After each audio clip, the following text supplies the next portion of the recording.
Hi, and welcome back to Heimler's History, and welcome to the first video of Unit 6 of AP World History, which covers the period 1750 to 1900. And you might be confused, because didn't Unit 5 cover the same time period? Sure enough did, boo. But the focus of Unit 5 was revolutions, and going on during that same time period was a massive wave of imperialism. And that's what we're finna be talking about in Unit 6, so if you're ready to get your brain cow milked, I'm ready too. Let's get to it. So one of the major effects of the Industrial Revolution across the world was a new wave of empire building, and the word for this is imperialism. And the question we're going to try to answer in this video is what caused that new spurt of imperialistic fervor during this period. And I got three reasons for you: culture, nationalism, and economics. Now, most of the imperialistic advances during this period, but certainly not all, were made by European powers. And in general, Europeans believed in the superiority of the white race and the superiority of their culture. So if you would ask them why do they desire to expand their empire, well, they would have thought of themselves as the benevolent protectors of, to use a phrase from William Howard Taft, who was an American president,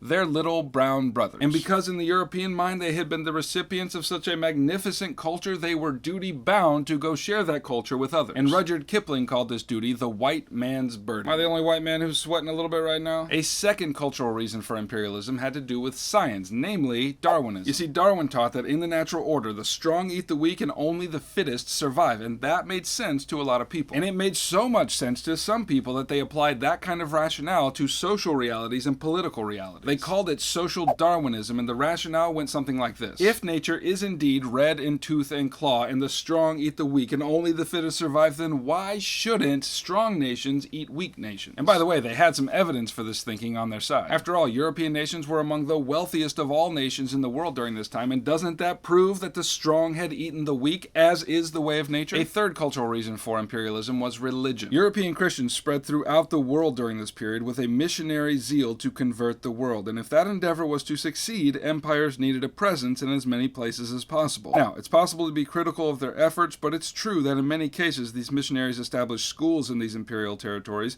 and not just to teach religion, but also secular subjects like math and science. They also built hospitals, and maybe most significant of all, through their writings and interventions, helped abolish the slave trade. Okay, so those are the cultural motives for imperialism. Now let's look at the nationalist motives. And in case you forgot, nationalism is when a group of people have a strong common identity and become loyal to a single state. And what better way to flex a state's nationalistic pecs than by colonizing a buttload of other countries? Here, let me demonstrate.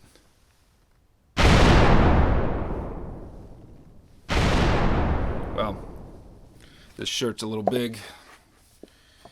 I mean, trust me, it's there. Now, I mentioned earlier that it was European nations that were doing an awful lot of the nationalistic pec flexing, but let me name two in particular. First, Britain, and after losing their American colonies, they began looking around the world to see where else they could establish an empire. And they ended up finding what they were looking for all across the globe, and they like to say that the sun never set on the British Empire. And most of these colonies were extraordinarily valuable to them, but the crown jewel was India. France, not to be outdone by the British, which is a phrase that can explain an awful lot of European history, established colonies in North Africa, or more specifically Algeria, West Africa, or more specifically Senegal, and Indochina and Southeast Asia. But here's where I tell you it's not the Europeans alone who were getting their flex on. Nationalism also drove Japan towards empire building as well. In the late 1800s, Japan was increasingly encroaching on Korea's economy and politics, and this angered the Qing leadership in China, and that anger erupted into a war in 1894, namely the Sino-Japanese War. And because Japan had already modernized their military via the Meiji Restoration,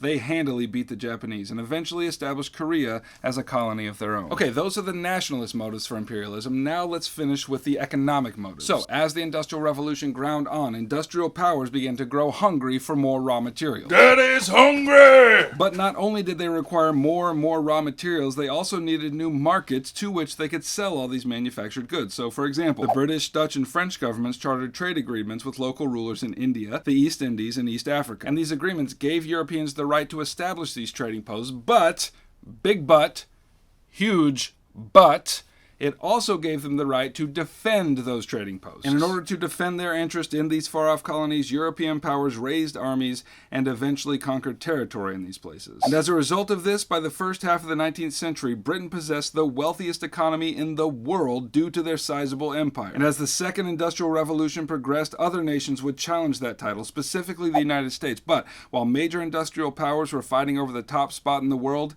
Asia, Africa, and many Pacific nations would become the losers in that that transaction. Okay, that's what you need to know about Unit 6, Topic 1 of AP World History. As always, if you found this helpful, subscribe and I'll keep making videos for you. If you need help getting an A in your AP World History class or a 5 on your exam or both, then check out my review packet. It's so tasty. Heimler out.